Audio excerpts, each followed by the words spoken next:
we're coming to you live for the Built Ford Tough Studio. Boomer Esiason and Greg Giannotti. It's Boomer and Gio on the Fan. Simulcast across the country on CBS Sports Network. And wherever you are in the free Odyssey app, good Wednesday morning. I have to tell you, I was watching Knicks Nets last night with a perma-smile. Even when they were down, because I had no fear they were going to come back in that fourth quarter. I wasn't worried about it. They're the better team. They got the better players. They're better coached. It was a home game in Brooklyn for the New York Knicks. The fans were into it. And then watching them complete that comeback that I knew would happen when they were down 9 going into the fourth quarter, I just went upstairs with that perma-smile on, fell asleep, and I said, man, we got a team here. I knew we had a team, but I still, even though the Nets suck and are worthless and nobody cares about them, I still love grabbing that pile of dirt and rubbing it in their face and walking away as they cry in the sandbox. Good morning, Boomer. How are you? Good. You know, they are quickly becoming irrelevant, the Nets. I mean, they have been. Even when they had the big three here, the only reason they were relevant wasn't because of anything they were doing on the basketball court. That's for sure. Yep. It was interesting. You know, there was a big disparity in free throws here.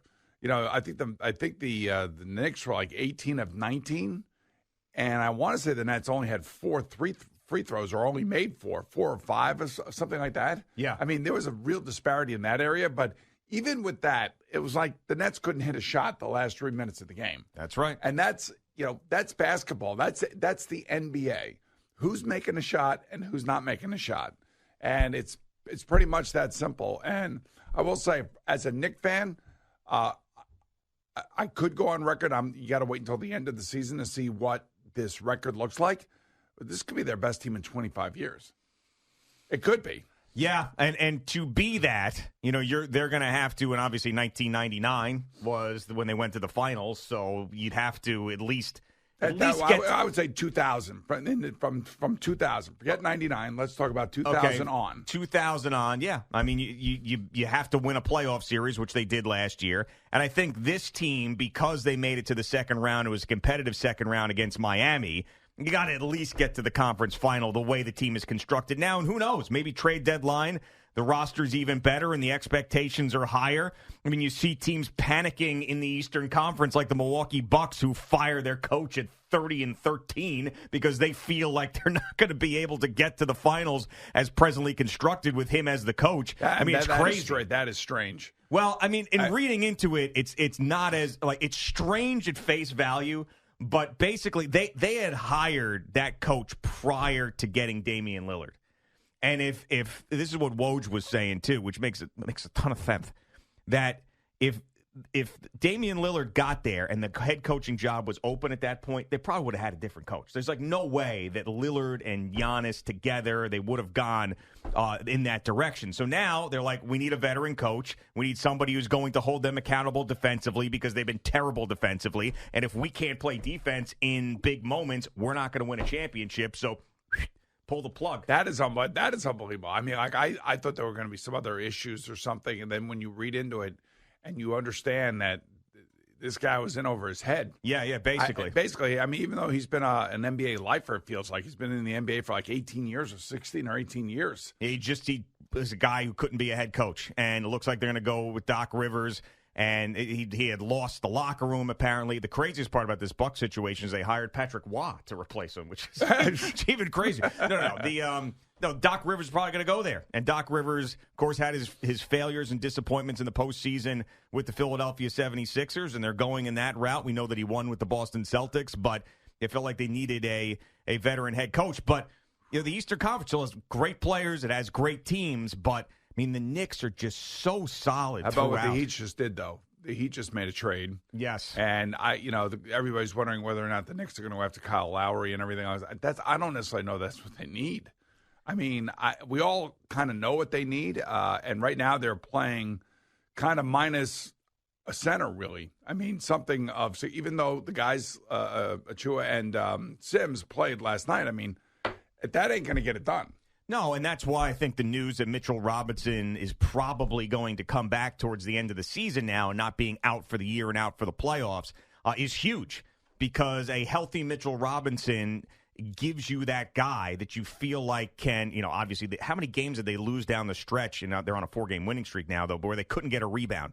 That changes. The defensive big man in your face, and it's tough to slow down guys like Joel Embiid, but still, when Mitchell Robinson is out there, you have a better shot. So I think that is going to be a huge key, as we know. And I don't think that you're going to get that next superstar at the trade deadline, but they'll do something else. And you got to trust the front office and Leon Rose right now for doing the right thing. I mean, hell, they brought in Josh Hart last year. That was a huge deal for them, propelled them. This year, OG Anunoby, huge deal, propelled them. So whatever they end up doing at the trade deadline now, I trust them. Yeah, you can't argue with it. Yeah. I mean, and they're not going to get a superstar. There's not no way. At the trade deadline. Maybe in the offseason. Basically what this team is a hardworking defense.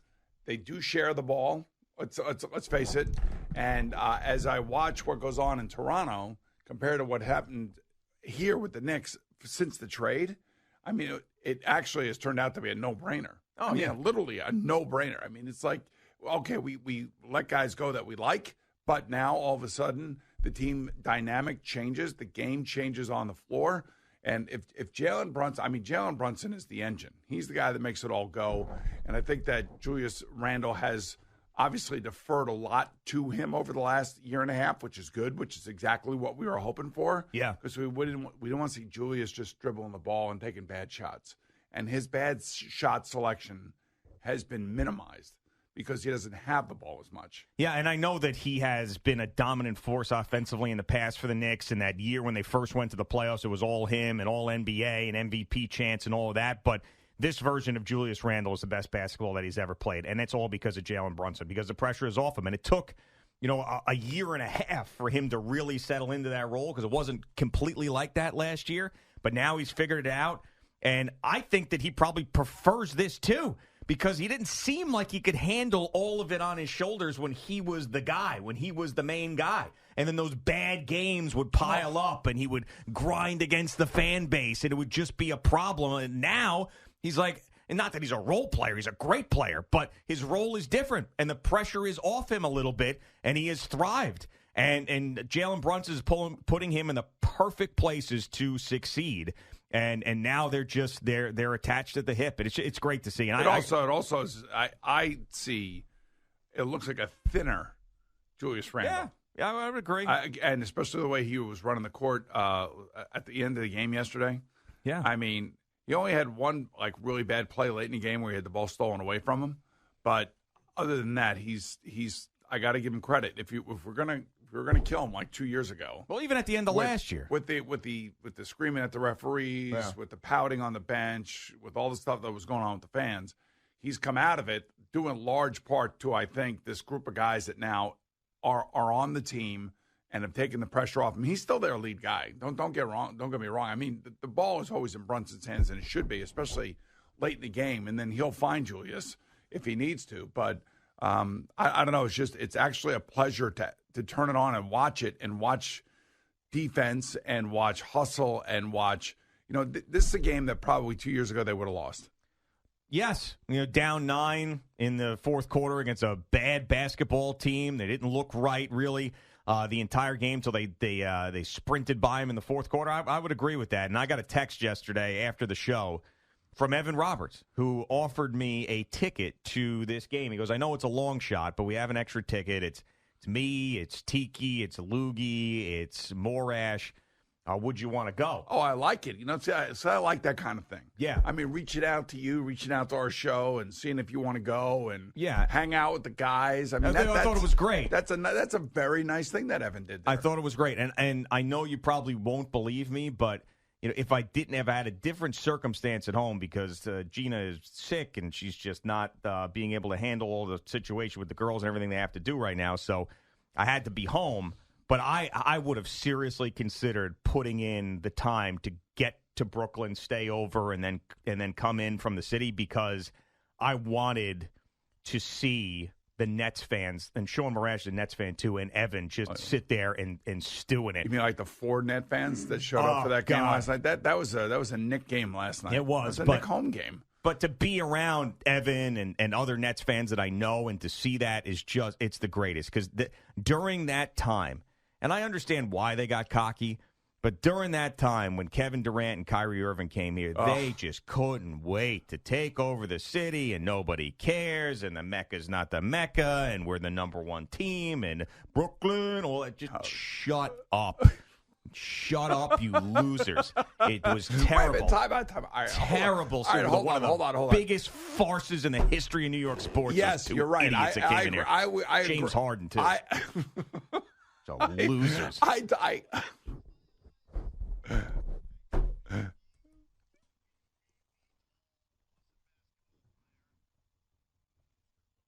Yeah. All right. In your face. All right, listen to me. He asked you to go to the game last night. Yeah, he did. And the way that you twisted that thing, and you twisted it, and you kept twisting, and then you went for another negative, you bunch of losers. I mean, he did ask you to go with him. But and I understand how that's the way you took it. Evan, as a man, I love, and I appreciate it. And I told him I appreciate you inviting me. And he knew how I was going to be in that situation. You know, he probably knew that I would probably rub it in his face, but he likes that. He could take it. Just the net fan as a whole, and right. See that right there, and the net fan in him. Yes. You know, it's not. It doesn't define who he is. It's the net fan in him that I despise, and that's why we have this little picture over here, the Pied Piper of the loser net fans. Yes, and we have a whole cartoon that was made there, and he hates the Knicks with such a passion that I want to give him that same energy back with the hatred of the Nets, which is hard to do because they're just completely irrelevant once again. I mean, even when they had the superstars here, nobody really cared about them. How many times do we say they're a national story, not a local story? Nobody cared. And nobody cared is right. Now they got like 10,000 people watching the games. Is it even that much, whatever it was? It's bad. It's bad. This is why Sean Marks has got to do it all over again. I mean, he's got to try to get LeBron to come here. Oh, my God. No, I don't think so. First final 2 years. Well, that was the big joke that Jerry was putting on us about how LeBron and Bronny were going to be here and give it a shot while LeBron's like 45 years old. But I don't think so. I mean, we got a team right now, man. I don't want to mess that team up, man. No, I mean, the Anunoby trade was great. He fits right in. It's just nice to be actually turn on TV and win. As opposed to like the basketball team is like surging. The hockey team is like dwindling. You know, it's like the beginning of the year, the hockey team got off to a great start, and thankfully they did because, you know, right now they are just stuck in mud. But the basketball team, all of a sudden, that one trade. So, you know, the question is, what is Chris Drury going to do with the Rangers now? What's the one trade? What's the one thing that he's going to get here, whether it be Filipino back in the lineup, or is there a trade out there to be made to actually unleash and unlock the potential that we saw the first, say, five weeks of the season compared to the last 7, just like muddling and just uninspired. You know, what I see now from the Rangers this last little trip was the team that I saw losing to the Devils last year in the playoffs. You know, did they forget that? You know, that was supposed to be the impetus about coming back this year, new coach. We're so disgusted in our performance back then. I think some people forgot about that. Yeah, but I mean, I think that the start they got off to gives you a sense of hope that they get back there. It doesn't start until April anyway. You know what I mean? That's what I was saying at the time. You know, I was like, well, you got only 8 more months to figure it out. But you can't lose like to one of the worst teams in the league when you're up 2 goals in the third period.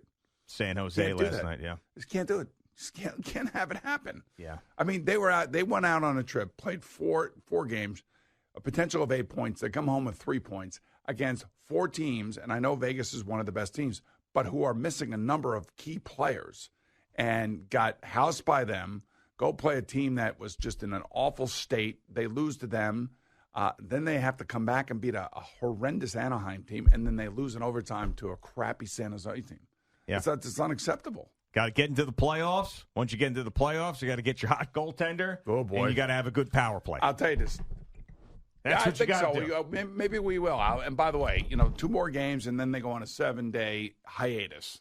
It's, All-Star weekend and everything, and get away from everybody, and then come back and be ready to rock and roll the second half of the season. So we are in the doldrums of the NHL season and the NBA season, for that matter, in the middle of January.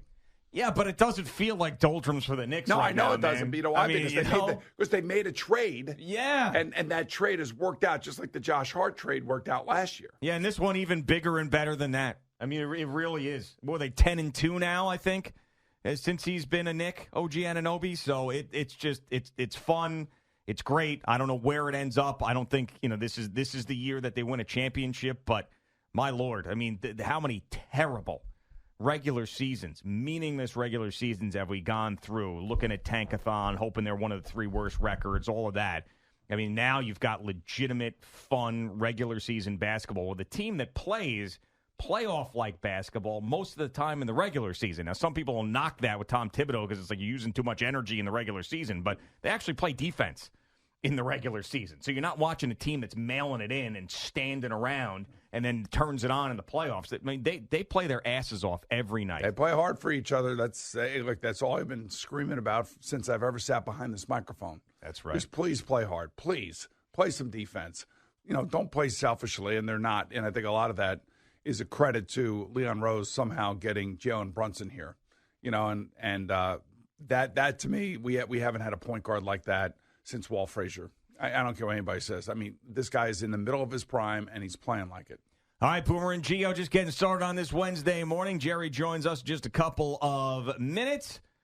Al brought in the reads? Or no, he did not bring in the reads. Okay. Yeah, they're coming right in. All right, they're coming right in. Al Fresh, was just doing some research on the Baseball Hall of Fame. Yeah, all. He loves that. Yes, loves that. He was He's going big through into that, how yes. many All-Star games Adrian Beltre went to as opposed to Gary Sheffield. He was very fired up about that. How could you leave out Sheffield, is what Al Dukes was saying. He actually ruined his morning.